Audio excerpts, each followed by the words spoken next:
Hi everybody, it's Honest John again. The people who are most dead set against gay marriage and homosexuality in general are right-wing Christians. The right-wing people of other religions too, I guess. But let's stick with the Christians. They assume that God really doesn't like gays. And there are passages in the Bible that would appear to support that. But the Bible tends to, in some places, come down on both sides of a lot of issues, and people pick the side they want. So, first of all, I'm not gay, and I'm not a believer, so I'm not biased one way or the other. But you know, God had his favorites. Most people never heard a word from him, but people like Abraham and Isaac, Jacob, Moses, well, God hung out with these guys. He used to have chats with them, spend a lot of time with them. They were his buddies. And one of those buddies was good old King David. Now David got a little too close to King Saul's son Jonathan.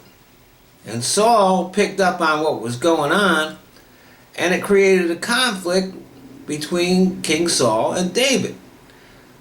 And Saul didn't want David and Jonathan to hang out together.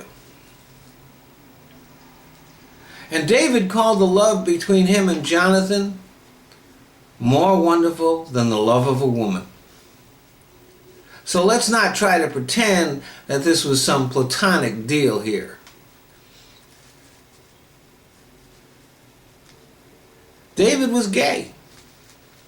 And yet, he was one of God's favorites. God hung out with David, chatted with him, and even helped him get to be king. So, God liked the guy. I mean, Jesus was a direct descendant of David. There is a lot of gay shit in the Bible. Hell, Judas greets Jesus with a kiss, although it doesn't say whether he slipped him the tongue or not. So here we are in the 21st century, and the Supreme Court is about to rule on a couple of gay marriage cases. Well, first of all, they're not supposed to pay any attention to the religious argument.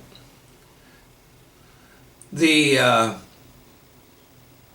argument about traditional marriage doesn't hold water, because if we were doing traditional marriage, we'd be having multiple spouses and giving away dowries.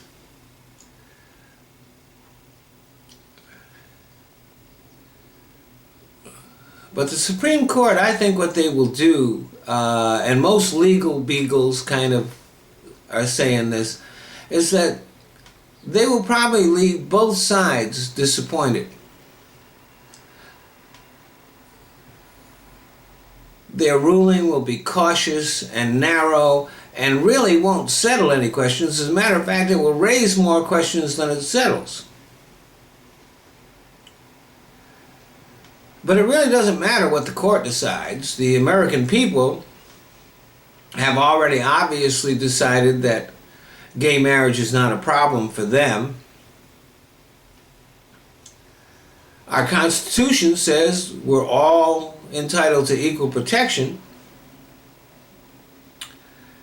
and God's not going to get involved.